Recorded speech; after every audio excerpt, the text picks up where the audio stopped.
Hello ಪುಟಾಣಿಗಳೇ, ಕತೆ ಖಜಾನೆಗೆ ನಿಮಗೆಲ್ಲ ಸ್ವಾಗತ. ನಾನೀಗ ಹೇಳೋ ಕತೆ ಹೆಸರು ನಾಲ್ವರು ಸಂಗೀತಗಾರರು. ಒಂದು ಹಳ್ಳಿ ಇರುತ್ತೆ. ಅಲ್ಲೊಬ್ಬ ರೈತ ಇರ್ತಾನೆ. ರೈತನ ಹತ್ರ ಒಂದು ಕತ್ತೆ, ಒಂದು ನಾಯಿ, ಒಂದು ಬೆಕ್ಕು ಮತ್ತು ಒಂದು ಕೋಳಿ ಇರುತ್ತೆ. ಅವನು ಒಂದ್ಸಲ ಬೇರೆ ಊರಿಗೆ ಹೋಗಬೇಕಾಗತ್ತೆ ಯಾವುದೋ ಕೆಲಸಕ್ಕೆ.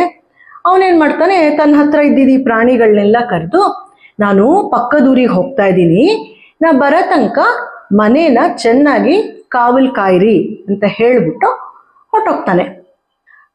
ಆವಾಗೇನಾಗುತ್ತೆ, ಇವನು ಮನೇಲಿ ಇಲ್ಲ ಅಂತ ಹೇಳಿ ಆ ಊರಲ್ಲಿ ಯಾರೋ ಕಳ್ಳರುಗಳಿರ್ತಾರೆ, ಕಳ್ಳರುಗಳಿಗೆ ಗೊತ್ತಾಗೋಗುತ್ತೆ. ಅವರು ಹೆಂಗೂ ಇವನು ಊರಿಗೆ ಹೊರಟೋಗಿದ್ದಾನೆ, ಇವನ್ ಮನೆ ಕದ್ದು ಬಿಡೋಣ ಇರೋ ಸಾಮಾನೆಲ್ಲ ಅಂತ ಒಂದು ಉಪಾಯ ಮಾಡಿಕೊಂಡು ರಾತ್ರಿ ಆಗ್ತಾ ಇದ್ದಂಗೆ ಈ ರೈತನ ಮನೆ ಹತ್ರ ಬರ್ತಾರೆ. ಈ ಪ್ರಾಣಿಗಳು, ಸಾಕು ಪ್ರಾಣಿಗಳಿದ್ವಲ್ಲ, ಕತ್ತೆ, ನಾಯಿ ಮೊದಲು ಗೊತ್ತಾಗ್ಬಿಡುತ್ತೆ ಯಾರೋ ಬರ್ತಾ ಇದ್ದಾರೆ ಮನೆ ಹತ್ರ ಅಂತ. ಅದು ತನ್ನ ಸ್ನೇಹಿತರನ್ನೆಲ್ಲ ಕರೆದ್ಬಿಟ್ಟು ಹೇಳುತ್ತೆ, ನೋಡ್ರಪ್ಪ, ನಮಗೆ ನಮ್ಮ ಒಡೆಯ ಹೇಳಿ ಹೋಗಿದ್ದಾನೆ ಮನೆ ಕಾಯಿರಿ ಅಂತ, ಯಾರೋ ಬರ್ತಾ ಇರೋ ಶಬ್ದ ಕೇಳಿಸ್ತಿದೆ, ಏನು ಮಾಡೋದು ಇವಾಗ ನಾವು ಅಂತ. ಆವಾಗ ಕತ್ತೆ ಒಂದು ಉಪಾಯ ಹೇಳುತ್ತೆ, ನಾನು ಎಲ್ಲರಿಗಿನ್ನ ಎತ್ತರವಾಗಿದ್ದೀನಲ್ವಾ, ನನ್ನ ಮೇಲೆ ನಾಯಿ ನಿಂತ್ಕೊಳ್ಳಿ, ನಾಯಿ ಮೇಲೆ ಬೆಕ್ಕು ನಿಂತ್ಕೊಳ್ಳಿ, ಬೆಕ್ಕ ಮೇಲೆ ಕೋಳಿ ನಿಂತ್ಕೊಳ್ಳಿ. ಆ ಕಳ್ಳರುಗಳು ಬಂದಾಗ ಏನೋ ಇಷ್ಟು ಎತ್ತರಕ್ಕೇನೋ ನಿಂತಿದೆ ಅಂತ ಅವ್ರು ಅನ್ಕೊಂಡ್ಬಿಡ್ತಾರೆ, ಕತ್ಲು ಬೇರೆ ಅವ್ರಿಗೆ ಗೊತ್ತಾಗಲ್ಲ. ನಾವು 4 ಜನ ಒಟ್ಟಾಗಿ ಕಿರ್ಚ್ಬಿಡೋಣ, ಅವ್ರು ಹೆದರ್ಕೊಂಡು ಓಡ್ ಹೋಗ್ಬಿಡ್ತಾರೆ ಅಂತ. ಸರಿ, ಕಳ್ಳರು ಬರೋ ಅಷ್ಟರಲ್ಲಿ ಇವೆಲ್ಲ ಏನು ಮಾಡ್ತವೆ, ಹೆಂಗೆ ಯೋಜನೆ ಹಾಕ್ಕೊಂಡಿದ್ವೋ ಹಾಗೆ ಆ ಮನೆ ಮುಂದೆ ನಿಂತ್ಕೊಂಡು ಕತ್ತೆ ಮೇಲೆ ನಾಯಿ ಮೇಲೆ ಬೆಕ್ಕು ಮೇಲೆ ಕೋಳಿ ಎಲ್ಲ ನಿಂತ್ಕೊಂಡು ಒಂದೇ ಸಮ ಕೂಗಕ್ಕೆ ಶುರು ಮಾಡುತ್ತವೆ. ಕಳ್ಳರು ಬರ್ತಾರಾ, ಏನೋ ಇಷ್ಟು ಎತ್ತರಕ್ಕೆ ನಿಂತಿದೆ, ಕರ್ರಗೆ ಕತ್ಲಲ್ಲಿ ಏನು ಅಂತಾನೂ ಗೊತ್ತಾಗ್ತಿಲ್ಲ. ಈ ಕತ್ತೆ ಡೊರ್ಕು ಅಂತಿದೆ, ನಾಯಿ ಅಂತ ಇದೆ, ಬೆಕ್ಕು ಬುಮೋ ಅಂತ ಇದೆ, ಕೋಳಿ ಇನ್ನೊಂದೇ ಸ್ವರ್ಗದಲ್ಲಿ ಕಯ್ಯ ಅಂತ ಕಿರ್ಚ್ಕೋತಿದೆ. ಅವ್ರಿಗೆ ಏನಾಗ್ತಿದೆ ಗೊತ್ತಾಗ್ತಿಲ್ಲ. ಅಯ್ಯೋ, ಯಾರು ಇಲ್ಲ ಅಂತ ಈ ಮನೆ ಹತ್ರ ಬಂದ್ಬಿಟ್ಟು ಈಗ ನೋಡಿದ್ರೆ ಇಲ್ಲಿ ಏನೇನೋ ಸೇರ್ಕೊಂಡ್ಬಿಟ್ಟಿದ್ಯಪ್ಪ, ಇದ್ರ ಸಾವಾಸ ಬೇಡ ಅಂತ ಓಡೋಗ್ಬಿಡ್ತಾರೆ. ಆಮೇಲೆ ಇವೇನ್ ಮಾಡ್ತವೆ ಪ್ರಾಣಿಗಳು, ಎಲ್ಲ ಓಡೋಗ್ಬಿಟ್ರ ಕಳ್ಳರು. ನಾವೊಂದು ಕೆಲಸ ಮಾಡೋಣ, ಮನೆ ಒಳಗಡೆ ಹೋಗಿ ಮಲ್ಕೊಳ್ಳೋಣ, ಇನ್ ಯಾರಾದ್ರೂ ಬಂದ್ರೆ ನಮಗ್ ಗೊತ್ತಾಗತ್ತ ಅವಾಗ ಅಂತ. ಈ ಕೋಳಿ ಏನ್ ಮಾಡುತ್ತೆ, ಮನೆದು ಕಿಟಕಿ ಮೇಲೆ ಕುತ್ಕೊಳ್ಳುತ್ತೆ. ಬೆಕ್ಕು ಹೋಗಿ ಒಲೆ ಹತ್ರ ಮಲ್ಕೊಳ್ಳುತ್ತೆ. ನಾಯಿ ಮನೆ ಹಿತ್ಲು ಬಾಗ್ಲಿರುತ್ತಲ್ಲ ಅದ್ರ ಹತ್ರ ಮಲ್ಕೊಳ್ಳುತ್ತೆ.